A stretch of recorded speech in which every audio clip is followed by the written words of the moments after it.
Hi, guys, and welcome back to Marantz Rantz. Plenty of good information, a little bit of motivation, a whole lot of truth, no financial advice.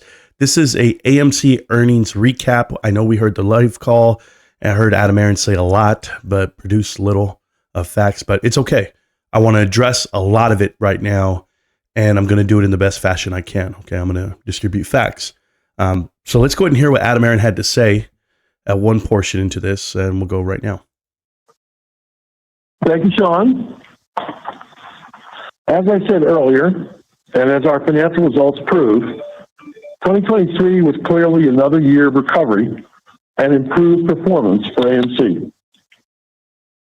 But it was not a good year for our shareholders. Adjusted for stock splits, the AMC share price has fallen to a fraction of where it was as recently as last summer. And I promised our shareholders that I would use this earnings webcast as a forum to provide them with some straight talk, to give them my take. So here's my take. There is so much garbage information floating around Twitter, YouTube, and other corners of the internet about AMC. Conspiracy theories abound, facts are distorted, bad motives are assumed when the exact opposite is true. So I want to address some of these issues so you get the straight scoop. I can't address all of those issues in the limited amount of time that we have, but I do want to address some of the most important. And I agree. I want to address some of the most important. So I'll give you guys a rundown, basically, of what was said. Aron blamed retail investors again for not allowing him to dilute when he needed to, but he did dilute this float. And they need to because they need to generate cash. That's the first thing he said. Second thing he said was that 2023 was not a productive year. It was a down year.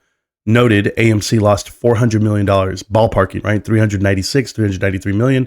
And the issue is because of the writer's strike. He said Hollywood went on strike, therefore it delayed the release of some of his movies. But, the benefits of Taylor Swift and Beyonce allowed AMC to show a profit or an increase on revenues versus last year. Now, he's saying all of this at the same time to tell you that this industry is down because of the writer's strike. And, I was wrong. I read the 10K completely wrong. And I want to say that right now. Aron, you said there are people out here on the internet that are out creating FUD and fear, uncertainty, and doubt. That's what FUD stands for. And or they're just wrong. They're bad actors. They got it all wrong. And you're saying it correctly, right? All right, cool. So let's go ahead and look at the chart. Maybe I'm wrong, but help me because I said I was wrong here. So Aron, I was wrong because look at this. Look at the amount of revenue 2021 versus 2022 and now peaking 2023, right? $3 billion worth of revenue. And then when you look at the change on operating loss, lost 252 in 2021, lost 89 million in 2022, and in 2023, a profit of 362. What a flip. That is amazing. Look at that. Everything's up, as far as admissions, concessions, you name it. Look at all this money being made, $362 million. Wow, in the same environment that you're in. Oh, wait, this is not your 10K. This is Cinemark's 10K. Maybe I'm going crazy. Maybe I'm looking at a company in your same industry, Adam, that is producing profits without, I guess, diluting their float 99%. Yes, you're 50x on your float. You've buried your own company over the last 8 years. You can't trick people. The markets don't work this way. This is how it really works in real life. People actually go look at the other companies within that sector. You're absolutely wrong. And I looked at this every which way. I was like, you know what? Maybe Adam's telling the truth for once. Maybe he's out here telling people that they're not going to make the money they are. Hey, these guys have debt too. They have $2.5 billion worth of debt.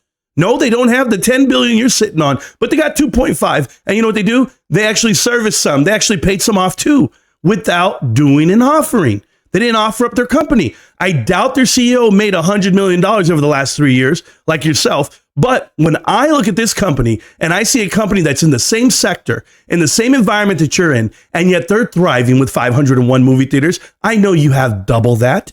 The issue is you have double that. And do you know why you have double that? Because you bought dead movie theaters. You guys want a recap of the AMC earnings report? The same thing it is for the last 3 years, the same 12 that I've already watched. It's a lie every time. This is the truth, Adam. You've been lying for this long to the American people, to all of the world, whoever's been investing. But call me a liar.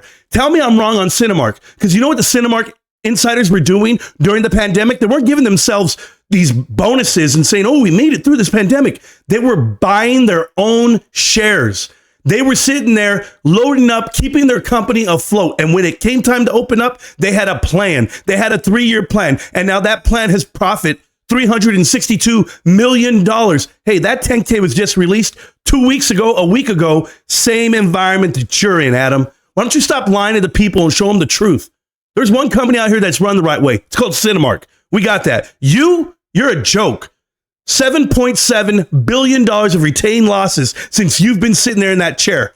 Explain to the people how you think making a profit of $100 million is going to make up for here. The 7.7 retained losses, $7.7 billion. Your company's going bankrupt. You're going underwater and you're giving excuses. You point all the blame at everyone. Hollywood, the strike, you name it. Short sellers, everyone. You never point the finger at yourself. You never do it. You never say, you know what? I jacked this up. I messed up this whole investment and this company. I deserve to be fired. You never do that. And when it's time to do it, you already have your golden parachute waiting for you because you've been estate planning since it was at the top of what the stock was. Don't give me some bullshit about how you're taking a pay cut. And that's the facts, Adam.